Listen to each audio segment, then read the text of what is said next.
Hello everyone, my name is Jess and I am the Florence Nightingale Foundation's Head of Nursing and Midwifery Engagement. I am a registered nurse in adult mental health, and I'm also a coach for the Council of Dean's 150 Leaders Programme, which is where I officially connected with Jade, although I would argue that we were connected via social media before that point anyway. So at FNF, our work with students is growing, as you can be a leader at any stage of your career. And we are super excited that 2/3 of the presenters today are students. A bit of housekeeping before I hand over to our presenters. So we are recording this webinar and it will be available publicly shortly afterwards. All of you who have attended today will also get given a link to that once it is live. But just so that you're aware, if you're considering asking any questions as well, if you've got any any concerns that you'd like to raise in regards to being on the recording, then please do get in touch with the team. On the attendee list, you'll see that we've got FNF webinars, so direct your questions towards Charlie, who is monitoring that chat there as well. Other housekeeping bits, we do encourage engagement, either through questions at the end of the webinar. There will be a chance for you to ask questions then. We have a Mentimeter running throughout this presentation too, and when prompted, we would love to get you to engage there. Of course, there's the chat function and any activity on social media. If you tag us, if you use any of the hashtags, then we'll find you and we will retweet and share, which is super exciting today. So, our lead presenter today is Jade Wareham, who is studying adult nursing with the Open University under an apprenticeship programme with the Isle of Wight NHS Trust. Jade is passionate about promoting inclusive working environments for all, and she's designed this webinar with aspirations to remove stigma and raise awareness within neurodiversity. Jade is also joined on the presenting panel by Ben, who is a final year student diagnostic radiographer studying at Birmingham City University. And last but not least, we have Fiona as well. So I am super excited to hand over to you, Jade, and good luck, and off we go.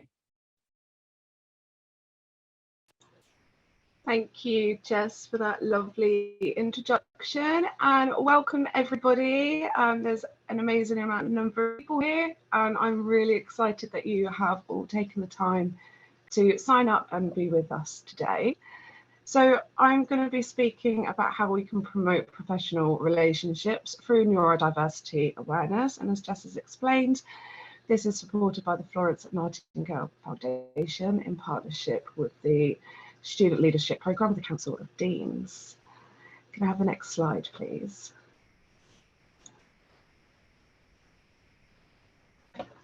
So today we are going to gain an understanding of what neurodiversity is and the associated terminology. We're going to explore a bit about the neurodivergent conditions, the barriers that people can face, but also the positive aspects.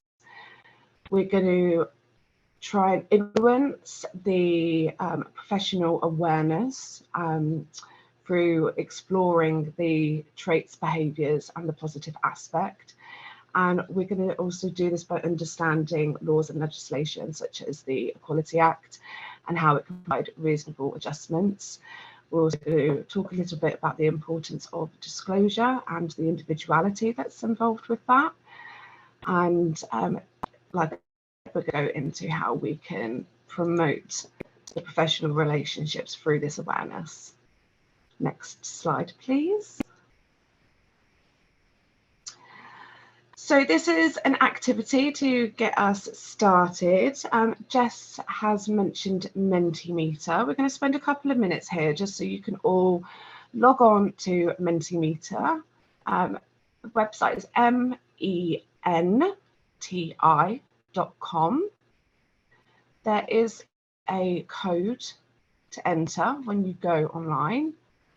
The code is 24682180. Hopefully by the time you log on, you'll be presented with 3 definitions of neurodiversity. So what is the definition of neurodiversity? I can see we've got some votes coming through already, which is brilliant. That shows that you're accessing the web link.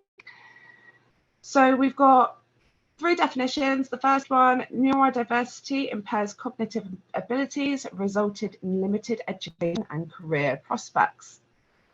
The second one is neurodiversity places people in a neurodisability category. And the final one, which seems to be drawing a lot of attention at the moment, is neurodiversity amongst the diverse cognitive abilities each individual holds. So we're just going to give this 30 seconds or so.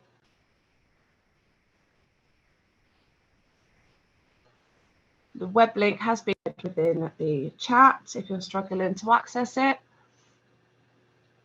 But have a look in the chat function and hopefully you'll see the link in there. A lot of attraction for number 3. It's really exciting. Okay, so we've had over 50% of you put a vote in at the moment, so I think we shall move on now to the next slide.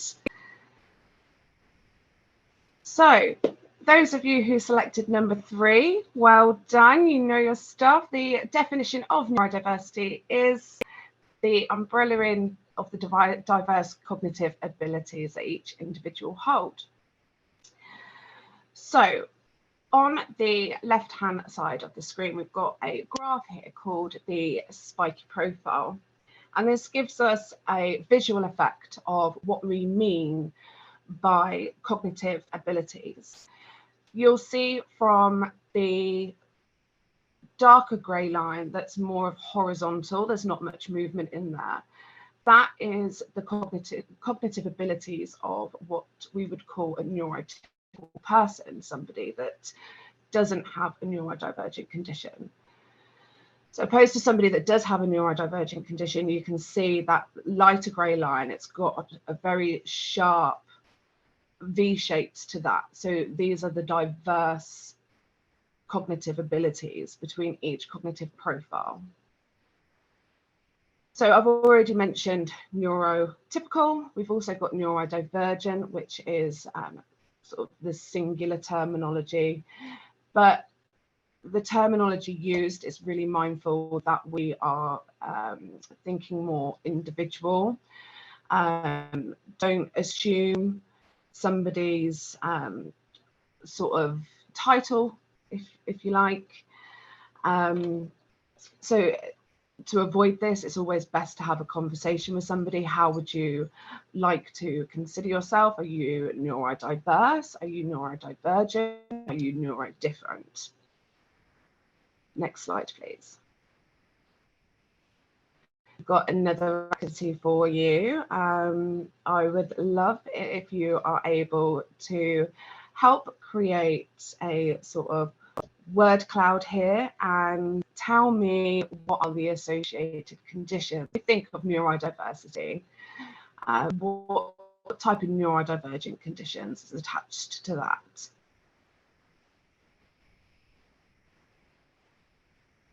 These things will always really excite me. I love watching how they move around on the screen.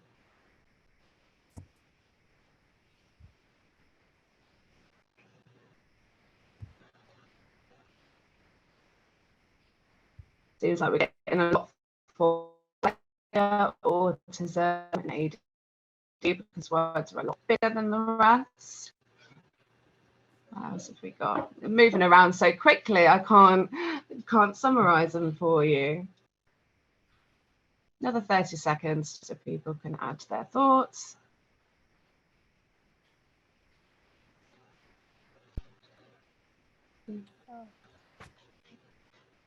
Wonderful.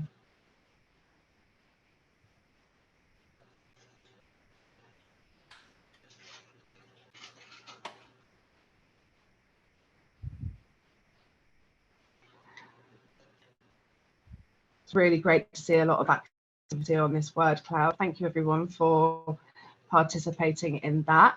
I think it's time that we can move on to the next slides.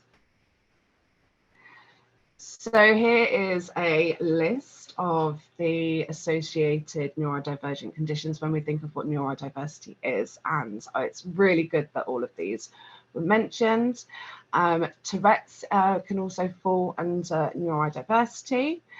It was a little bit difficult to sort of see what was going on with the word cloud because it did move around quite often. So unfortunately, I didn't get to see all of the submissions on that. However, it's a really good strong indicator because of the conditions that are on the screen now. These were the biggest words on the word cloud. So these were the highest input of words used. So that's really great. Next slide, please. Okay. Apologies if it's a little bit difficult to read. I will spend a few minutes here and talk this through.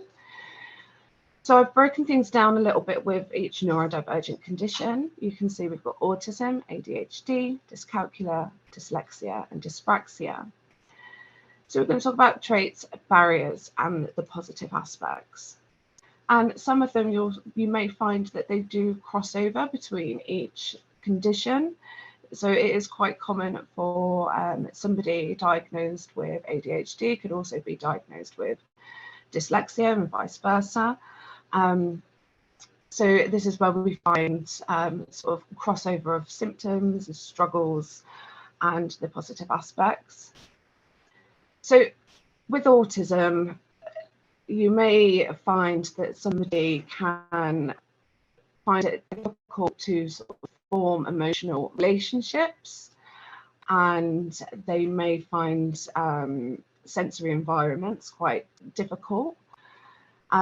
So depending where this person is working, so a lot of us here are healthcare, so let's take an A&E busy department over a rehabilitation department, for example. These are two separate healthcare departments and they run very differently. The noises are going to be very differently. So one may find somebody will struggle within A&E because of the sensory aspects that are going on around us with the noises rushing around. So when you put this other individual into a rehabilitation environment where things are a lot more calmer, there isn't all the noise effects that are going around, this is where we're going to potentially see someone gain more professional input for their patients because they're able to sort of regulate better and communicate more because you've taken that sensory aspect away.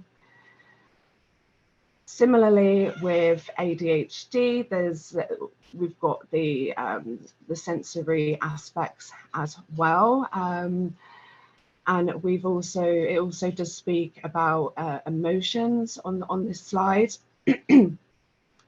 However, there's also a big misconception that people, especially with autism, and I have heard similarly with ADHD, that there is low emotional intelligence and they are unable to empathize.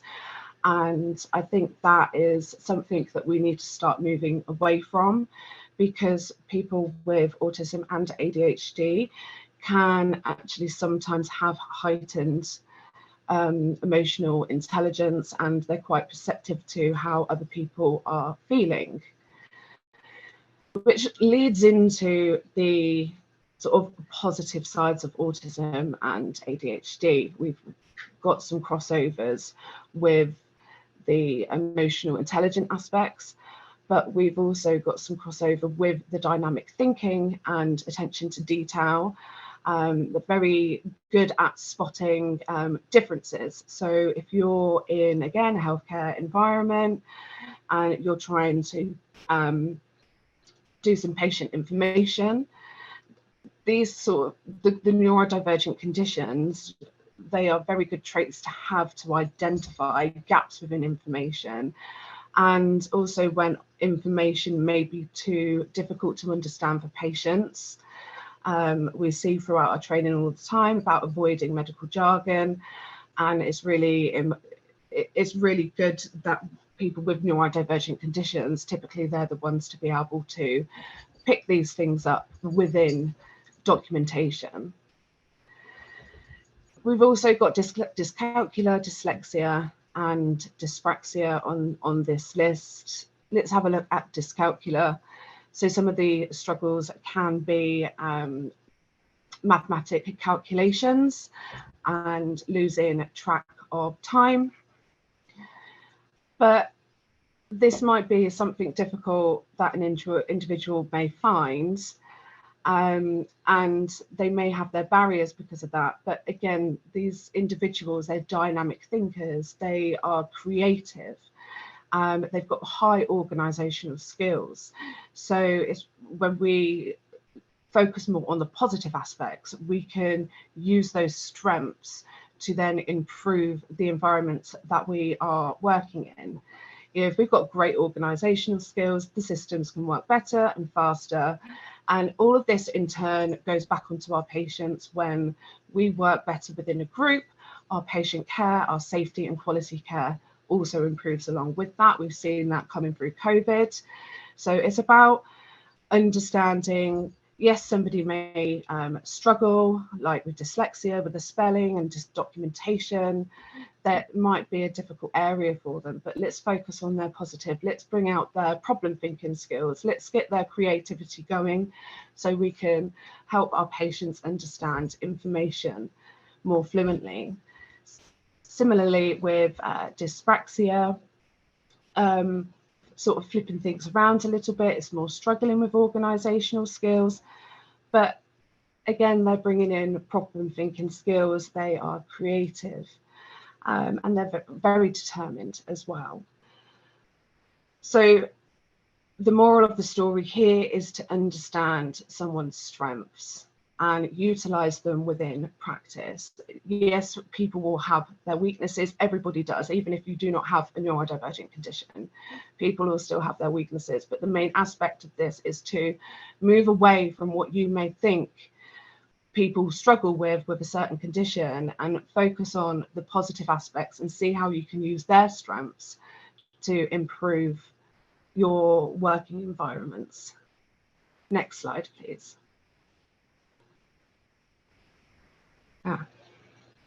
Lovely, thank you so much.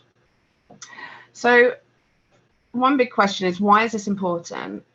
Why is it important that we've come together today to speak about this awareness, and why is it important that we want it to influence professional relationships? You can see on the word cloud, we've got some really negative feelings there, and these feelings are not uncommon.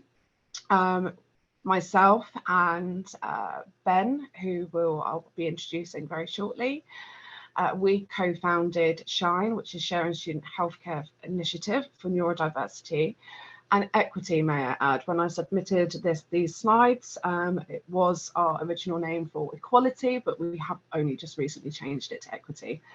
So apologies about that. When we met as a group, we discussed about our experiences and how it makes us feel. And we've also discussed about other conversations that we've had with other students. And this is a summary.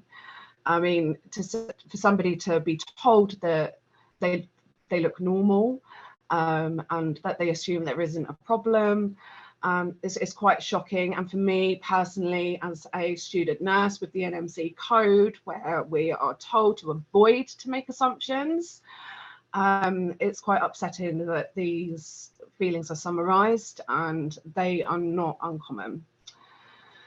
So if I could move on to the next slide, please, because I would love to welcome my co-founder, Ben Potts, who's going to talk a bit about impact support and why this matters.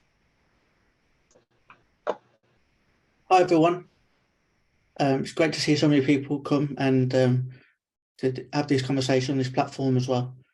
So I want to talk a little bit about my experience, as well as a composite of some other people's experiences that they've shared with me about what it's like to be a student radiographer and being a neurodivergent student radiographer. I'm ADHD and dyslexic. I was diagnosed with ADHD just last year, 32. So I'm quite late diagnosis. I've had late diagnosis. So it's been quite a big change in my life. And obviously it's been a big journey of trying to understand what that means for me. But I'd like to cast your minds back I know most of you are clinical or have worked clinically. So if you can cast your minds back to being a first year student before you go on your placement, some of you that might not be long ago, some of you might be a little bit longer, and think of the emotions that you were feeling before you went to placement. You might have been nervous or worried, or perhaps it might be more of a serious feeling, more of a anxiety or fear. You might feel like a fish out of water, or like an imposter, or feeling inadequate. And if you add on top of that the weight of a disability, and a disability that is hidden, that relies on you to disclose it and for you to advocate for support. So you walk in on your first day and you've not met the team yet because pre-placement contact didn't happen. So you're walking on your first day. Who would walk up to the team and start telling them what you need and what support you need and how you need things to be adapted to you? I don't think many students would, and that's something that I struggled with. And in radiography, particularly, we tend to rotate through departments quickly. So we might start in CT and then move on to X-ray and then MRI and nuclear medicine and ultrasound week by week. So if you do disclose and the CT team are supportive and will accommodate you, then that doesn't mean that the next team will. So you can go from team to team and have different experiences.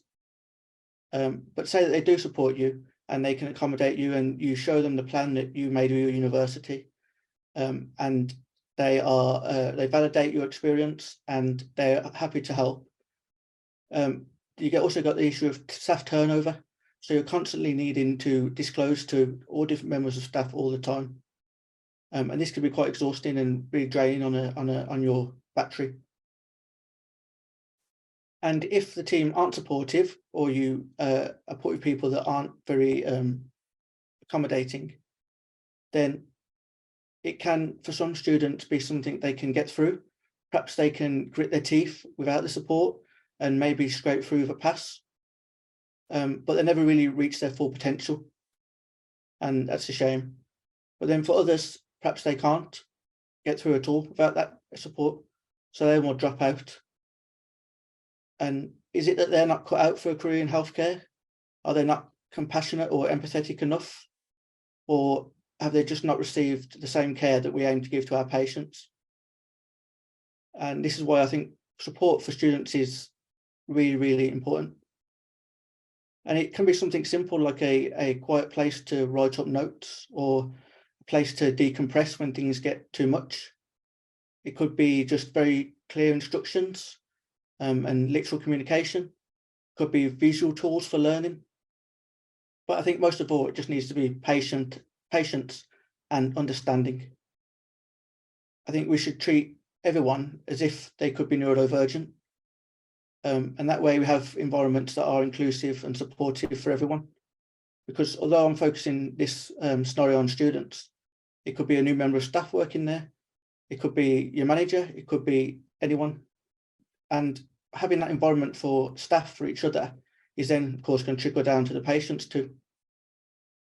So I think that support is that vital thing. And where does that come from? It comes from raising awareness. Just being able to tell the team you're working with about the challenges that you face can be a huge thing, a huge weight off your shoulders. I know for me, with ADHD, just people knowing around me that that's something that is part of me is a weight off my shoulders, because it means that if I don't remember something they said or I didn't catch it, it's not that I'm not interested. It's just that, I've missed it, and that might never happen. I might never miss something, but having that knowledge, that peace of mind that they know and understand that does happen, just really makes me feel much better. And that can be a tiny thing that really will make a difference to how my day goes. So I think the only way that we can tackle the environment is by raising awareness to help with dismantling stigmas, and hopefully by enhancing that understanding and awareness, we can all be more authentic to ourselves. Thanks, Jade, for the opportunity to speak, and thanks everyone for being here. Thank you, Ben. It means a lot that you've taken time out of your busy schedule. I know you're very busy right now, and I appreciate it.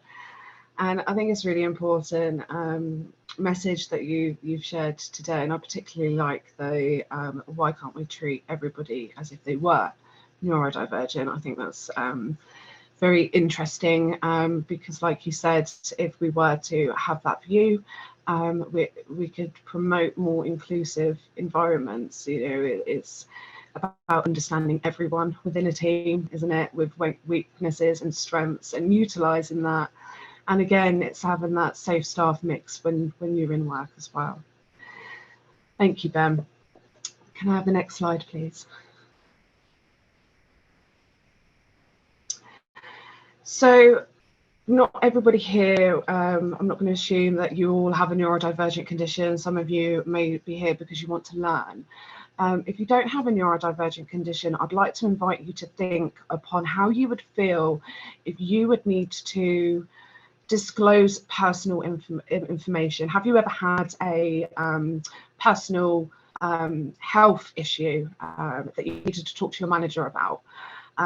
Maybe use that as an example to think about if you would feel confident in disclosing this to your manager. Do you feel that you would have the right conversation or the right attitudes, with the right support be in place? Think about how would you feel? It's really nice to see that many of you would feel confident in disclosing a neurodivergent condition, or if you don't have a neurodivergent condition, let's say a medical condition, because medical conditions can be very personal, and it can still be very daunting to disclose this. So it's nice to see that a lot of you feel that you would be supported. We have still got a group of people that would not feel supported. Hopefully we can affect this now. We're going to move on to the next part of the presentation. So if we go on to the next slide, and let's see if we can change these answers a little bit along the way. So how are we going to have positive and supportive conversations? So we're going to explore how we can achieve that. And to achieve that, we need to have a basic understanding of the law, which universities and all workplace, they have to abide by this law. We're going to look at what resources that we can utilise. And we're also going to have a look into how we can be more open with the disclosing process. Like I said, with medical issues, not everybody's comfortable with approaching their managers, but it's really important to get the support in place. And we're going to discuss how we can respect individuality through this process as well. Next slide, please. So the Equality Act is a really important aspect when we are looking at neurodiversity, because the Equality Act is what provides the protection against discrimination. So it's unlawful to discriminate against somebody because of their disability, and neurodivergent conditions, they are classed as a disability to provide protected characteristics under the Equality Act. So if you are discriminated against because you have ADHD or dyslexia, etc., then where that discrimination is coming from, that is an unlawful act. We've also got harassment and victimization, because again, it's, for an example, let's say I'm working a really understaffed shift and my documentation has not met standards as everybody else has. Because we're short-staffed, I'm not able to produce my working speed when it comes to documentation. So I'm being penalised for that. Whereas when we were with safe staffing numbers, the documentation, there is not a problem because there's safe staffing levels. I'm allocated the safe amount of patients and I can do my job safely. So we've got two different scenarios there. And if it was a short-staffed shift, it becomes unlawful for people to penalise myself through documentation, because my dyslexia is what my dyslexia is what slows down my processing skills and my writing skills, so I can't be discriminated against about that.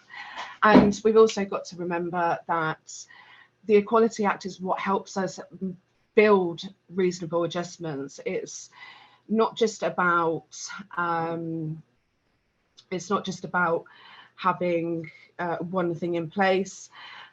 Somebody, for instance, could have a reasonable adjustment because hot desking does not work for them, so they must have their own desk. There's also technology around the individuals can use and be provided as a reasonable adjustment. One of my adjustments is the use of a mobile phone for spell checking, for use the BNF app, because I find the app's very more time efficient for myself than flicking through a very big book. And again, it's really important that I spell my words correctly within documentation because it's a legal document. So it's acceptable for me to have my phone to ensure the spelling is correct. And all this links into how we prevent disadvantage. We are giving people the tools that they require under the Equality Act. We're providing the reasonable adjustments to enable them to work to the best of their abilities and prevent any disadvantage between staff groups. So an equal playing field. We can have the next slide, please. So when we're thinking about reasonable adjustments, again, we need to do this on an individual basis. What works for one person may not work for another. So again, we need to avoid assumptions. Again, for me, with the NMC code, avoid assumptions. Yes, you may have dyslexia, but you might find that this person with dyslexia can actually spell pretty well, and that is not what they're struggling with. It could be a processing issue that they have. So don't assume that somebody with dyslexia, they're all rubbish at spelling, because that is not true. So when we're going to speak with someone, we're going to treat them as our patients. We're going to think person-centered. We're going to be holistic with our approach. We're going to look at the area that they're in. Let's have a look at the example we used earlier. Are they in an A&E environment, or are they in a reablement area? The needs that that person's going to need might be two separate sort of care profiles, if you like. So we're going to look at the area, we're going to look at the person. What support does that person need within that environment for them to fulfill their role? So as you see, as I mentioned, for me, it was a spell checker. You might find somebody's walking around with a headphone in your ear. Again, do not assume that that person is listening to music whilst they're on shift. It might just be something to muffle the surrounding sounds and to quieten the environment a little bit more, just so they can focus. And it doesn't mean that they're unable to hear emergency bells. It doesn't mean that you're unable to get their attention. It's just in order for them to do their job more effectively, they just need to cancel out some of that surrounding sound. So they pop a little headphone in their ear. And again, other tools that we've got available, we've got overlays, and I've spoken a little bit about hot desking as well, because again, within healthcare, we need to be mindful of our office staff. They are still an essential part of our healthcare system. And I know a lot of areas are becoming with the hot desking approach. And again, that's not always going to be appropriate for an individual. Some people need to have that space. They need to know where they're going to. Everything's in the place that they've left it. And that calm environment is what enables them to do their job effectively and efficiently. So it's just about being mindful about that individual process and working in a two-way street. You may need to trial things a couple of times. You may need to adapt things to see what works in different environments. And it's a process that needs to be continuously reviewed as well, to ensure that that individual is working to the best of their capabilities. Next slide, please. I'm really excited to introduce Dr. Fiona Gulland-Scott, who's going to be talking about some work at Newcastle University and a little bit about disclosure as well. I shall pass you over. Thanks, Jade. And There we go. I was going to say, hopefully you'll be able to see me in a minute instead of my slide, which has like one sentence on it, which would be really uninteresting for you. Really excited to be here. I'm not neurodivergent. I do have neurodivergent family members, and I've worked for a long time, just, I guess, trying to be an ally and promoting better support and understanding. I'm going to talk sort of broadly about Newcastle and our assessment service and why we've set that up. So it kind of touches on disclosure, but it certainly touches on some of those issues that I've seen coming up in the chat. So I'm quite lucky that at Newcastle, there's quite a proactive drive for awareness and understanding of neurodivergent presentations. So, for example, within the Faculty of Medical Sciences and specifically within the psychology school where I work, there's a big shift at the moment around trying to adapt all of the teaching that's going on that talks about autism, for example, and changing of language so that we're removing the term disorder from anything that we talk about, and we're making it very neuroaffirmative, and similarly with the other neurodivergent presentations, and that's really exciting to see. And within our clinical psychology group, I work in the clinical psychology department, and we have a very proactive EDI group, and we have set up mentorship schemes for aspiring clinical psychologists who have neurodivergent presentations so that they can be mentored to help support them get onto clinical psychology as trainees and then become practitioners.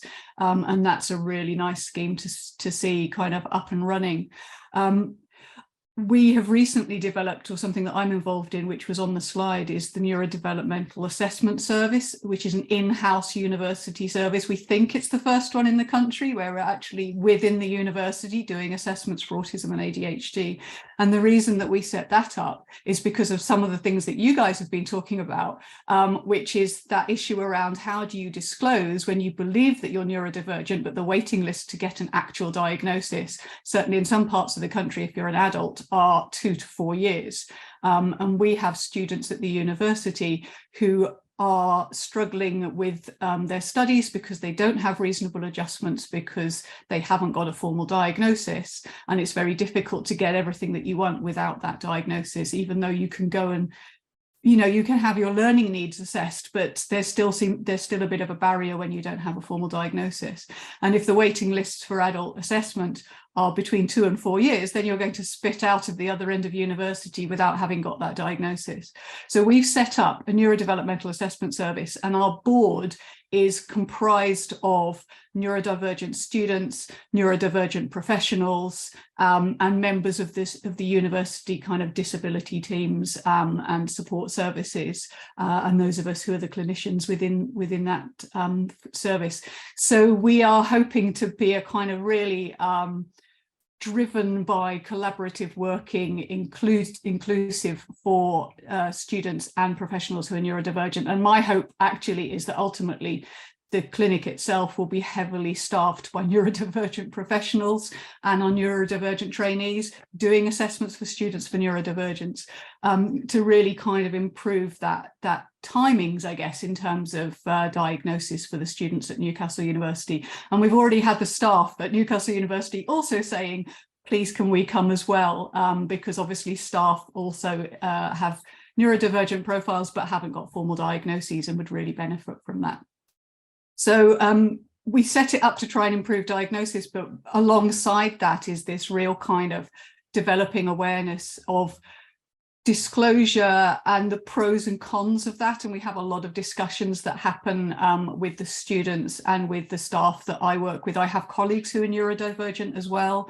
And we often talk about, you know, the advantages and disadvantages of disclosure.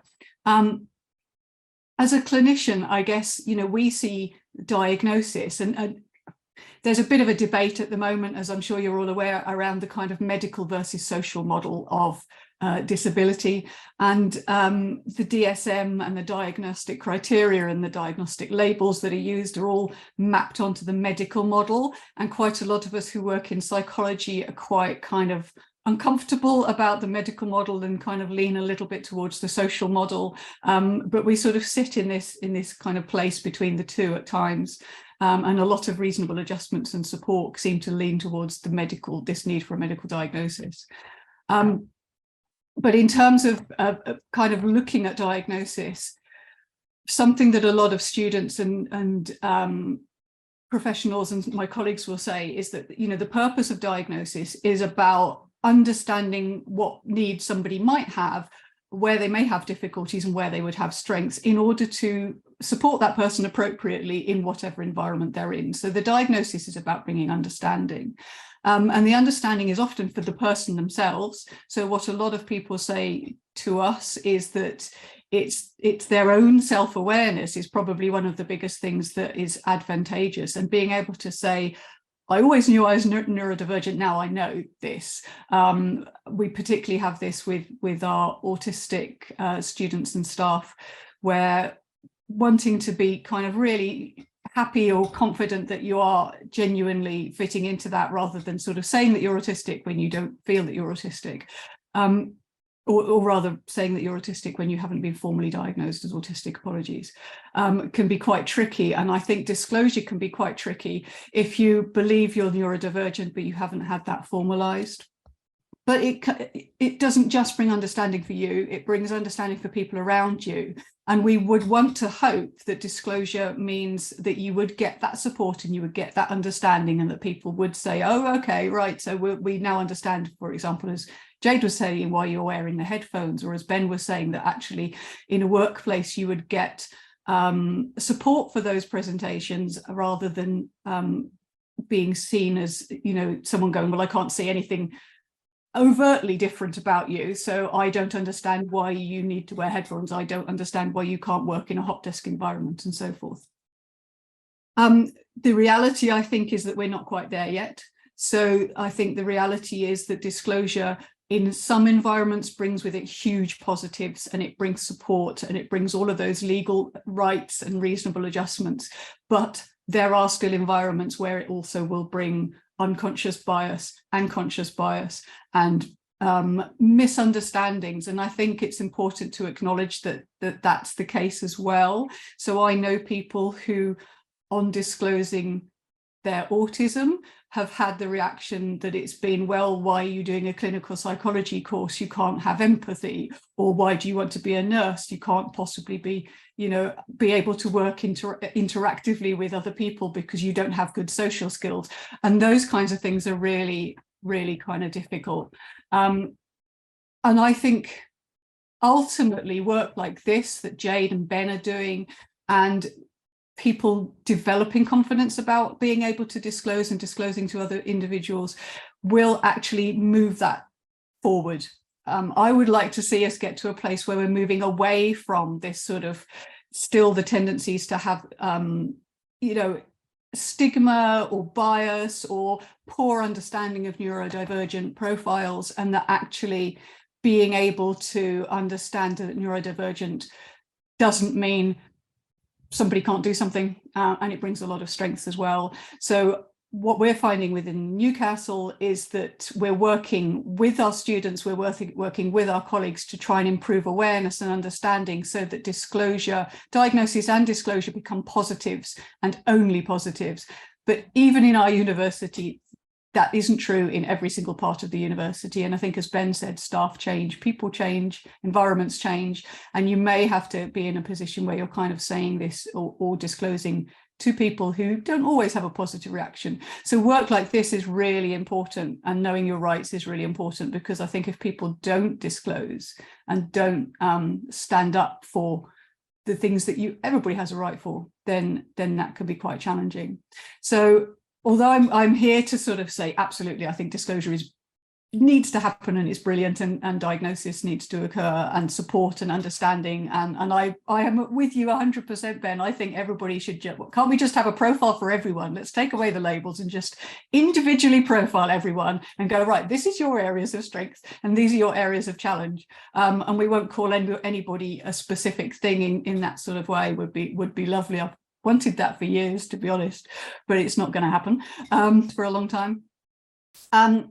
But I think, we're at a really exciting kind of movement point here, a kind of shift is happening. There's a very active community of you guys, neurodivergent individuals and professionals and students, and I think the time is right to push things forward in a way that's never been possible before, and really, you know, really promote neurodivergence and neurodiversity in a way that that certainly wasn't around when I started doing work with autism, you know, 25 odd years ago.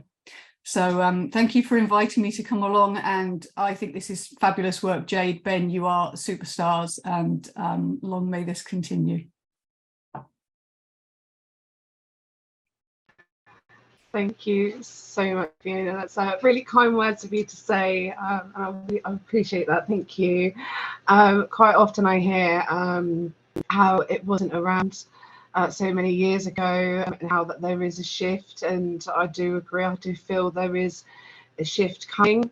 And as soon as you mentioned about profiling everyone, I thought of the one-page profile that's out there, that you don't need anything you can do that off your own back if you wanted to.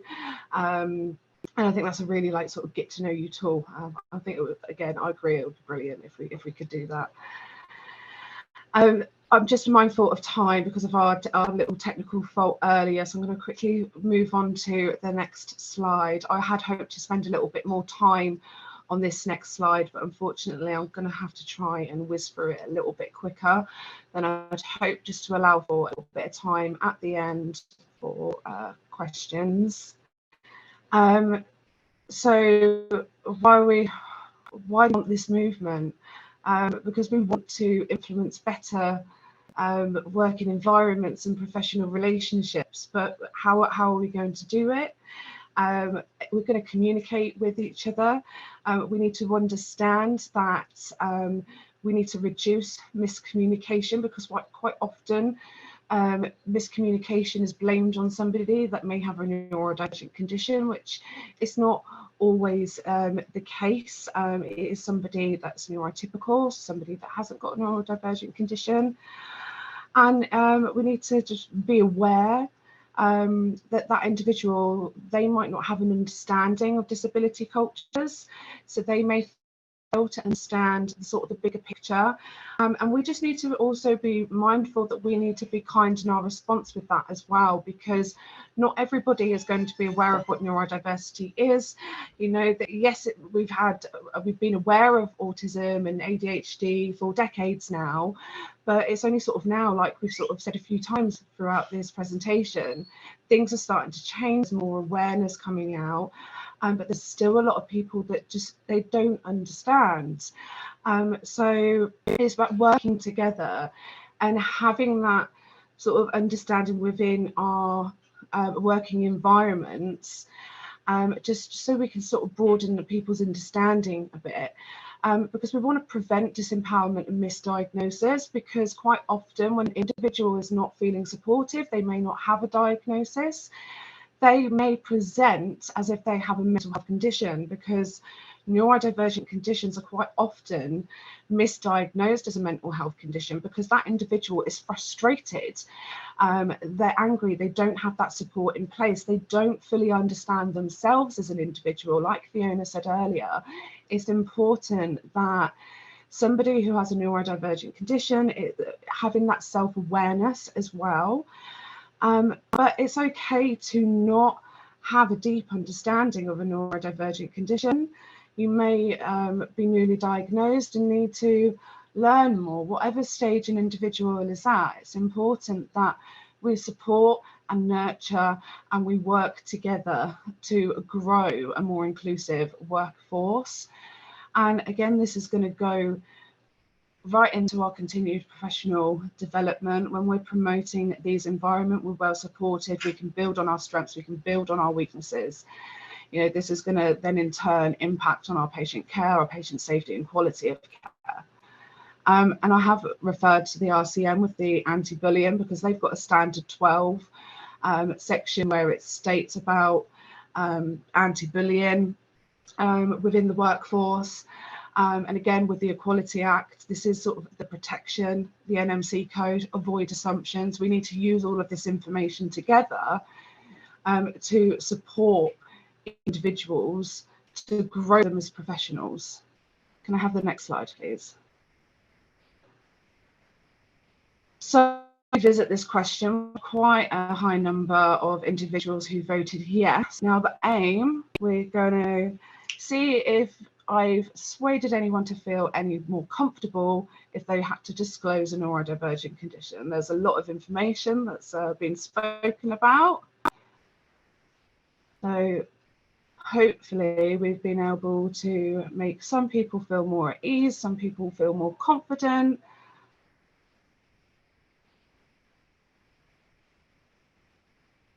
Well, the no's definitely look a lot less this time, which is fantastic. That's really pleasing to see. And I think this is what the session was all about. I'm going to have to quickly move on to the next slide. You know, we wanted to build your neurodiversity awareness, and we wanted to promote your confidence into having supportive conversations.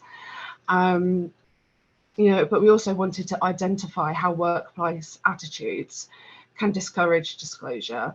You know, it's just not going to be able for somebody to fulfill their potential if they can't disclose. They're going to feel stuck in one position, and hopefully we've sort of made a movement with some of you today to break the cycle, get into your own working environments, promote neurodiversity a little bit more. That would be brilliant. If we can go to the next slide, because I just want to do the final activity and to see if you have learned anything new today. I was really impressed with the definition question. Quite a lot of you knew that straight away. And it was really good to see on there. That's brilliant. That was the aim. It's to help everybody to have like that confidence and just come away learning something new, feel a little bit more revitalized and be able to plan moving forwards. So I think that ends with a couple of minutes spare. Have we got time for a couple of questions? There's lots of notes of thanks in the chat for you all, but if anyone wants to pop their hand up, we could probably take one question, or you can pop it in the chat. Do let us know. I've seen a lot of interactivity going on in the chat box. I must add, I'm really impressed that you're all sharing resources, you're connecting with each other. So that's great. Oh, Gillian, over to you for a question. Hi, yeah, well, it's more of a comment rather than a question. So there may be people in the room who know me. I've been a learning disability nurse for many decades, but only just in the last couple of years formally diagnosed with having autism, and I'm still getting my head round, do I have autism or am I autistic? Because this is the new part of my life, having a label for it. But I think for those people in the room who have a diagnosis but answered the I'm not sure about disclosing, I would encourage you to think hard about the disclosing, because for me, I pursued a diagnosis because I wanted to know what support I could have. I was failing in so many things and getting so upset about it that I thought, this is ridiculous. There's got to be something more. So the support for me through access to work, through DSA, through disclosing to selected people at work about how big this issue is for me, but other people just because I wear the lanyard and the badge, and I wear it in the supermarket so that when I have a meltdown, people can give me some space. But I think let people know. And a colleague said to me who has type 1 diabetes, they said it never occurred to them to not tell people they could have a hypo and die.